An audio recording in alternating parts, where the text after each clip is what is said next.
இன்னைக்கு நம்ம ஒரு சினிமா கதாநாயகனை மட்டும் இல்லை, நிஜ வாழ்க்கையிலும் ஒரு கதாநாயகனாகவே வாழ்ந்த ஒரு ஒரு லீடரை இழந்துட்டோம்னு சொல்லணும். பல பேருக்கு ஒரு பெரிய லீடரா இருந்திருக்காரு, இன்ஸ்பிரேஷனா இருந்திருக்காரு. இன்னைக்கு சினிமாவில் இருக்கிற எல்லாருடைய வாழ்க்கையும் ஏதோ ஒரு விதத்துல அவர் தொட்டிருக்காரு, இன்ஃப்ளூயன்ஸ் பண்ணியிருக்காரு, நல்ல விதமா இன்ஃப்ளூயன்ஸ் பண்ணியிருக்காரு.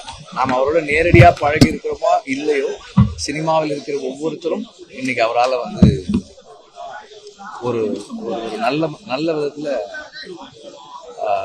இன்ஃப்ளூயன்ஸ் ஆகியிருக்காங்க. அண்ட் இவருடைய இழப்பு அவருடைய குடும்பத்துக்கும் ரசிகர்களுக்கும் தொண்டர்களுக்கும் ஈடு செய்ய முடியாத ஒரு வேறு இழப்பு தான். ஆனால் இந்த நேரத்தில் அவங்க எல்லாரும் அவருடைய விருப்பம் என்னவோ, அவருடைய ஆசை என்னவோ, அதை எல்லாரும் ஒன்னா நின்று நிறைவேற்றணும்.